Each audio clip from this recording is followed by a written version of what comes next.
Est-ce que le corps de Marie Curie est en train d'irradier le corps de Victor Hugo au moment où on se parle? Je me pose la question parce que si un jour on voulait cloner Victor Hugo, ben ça nous prendrait son ADN intact, tu sais. L'affaire, c'est que Marie et Pierre Curie sont des sources de radioactivité, genre littéralement, et ils sont juste à côté parce qu'en 1995, les Français ont placé Marie et Pierre Curie au Panthéon de Paris, ici, à quelques dizaines de mètres seulement de Victor Hugo, Émile Zola et Alexandre Dumas.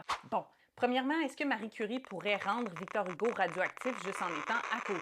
Ça, c'est une conception erronée. La radioactivité, c'est pas contagieux. C'est pas parce qu'on est à côté de quelque chose de radioactif qu'on le devient nous-mêmes. Évidemment, je viens de te dire que Marie et Pierre Curie sont des sources de radioactivité. C'est parce qu'ils ont été contaminés. Ils ont passé des dizaines d'années dans leur laboratoire à manipuler des matériaux radioactifs sans trop de procédures de sécurité. Donc, le soir venu, Marie, elle s'en allait manger, se brosser les cheveux, flatter Pierre, elle s'était pas décontaminée. Et donc, pendant des années, ils ont ingéré et respiré des matériaux radioactifs qui sont ensuite restés dans leur corps. Parce que quand tu ingères des matériaux radioactifs, ça s'élimine pas comme ton blé d'Inde que tu as mangé ce midi, ok? Ça reste là et ça émet de la radiation. Mais être contaminé, ce n'est pas la même chose que se faire irradier. Donc la radiation nucléaire, par contre, ça endommage toutes les molécules qui peuvent se trouver autour. Et c'est ça qui est dangereux pour les êtres vivants en général. Les éléments radioactifs, c'est des atomes dont le noyau est instable. Imagine un noyau atomique qui aurait perpétuellement envie d'éternuer.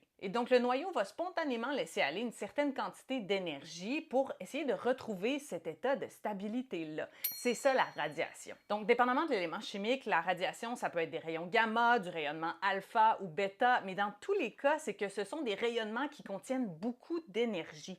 Trop d'énergie pour des petites molécules précieuses et fragiles comme notre ADN. Donc c'est ça le danger de la radiation, ça te rend pas radioactif, mais ça détabarnaque tes cellules. Puis allô, t'as besoin de tes cellules pour vivre. Alors peut-être que l'ADN de Victor Hugo est complètement foutu à cause de Marie et Pierre, mais est-ce vraiment le cas? Eh bien non, parce que la radiation nucléaire, c'est dangereux, mais elle peut être bloquée. Et qu'est-ce que les travailleurs en 1995 ont découvert quand ils ont exhumé Marie et Pierre pour les déménager? Ils ont découvert qu'il y avait une couche de plomb dans leur sarcophage. Victor Hugo n'est pas exposé à la radioactivité de Marie et Pierre Curie. Par contre, si on veut le cloner, la France, faudrait commencer tout de suite. Parce que ça sera pas facile. C'est pas facile, là. On n'est pas dans Jurassic Park. Go, go, go, go, go, go!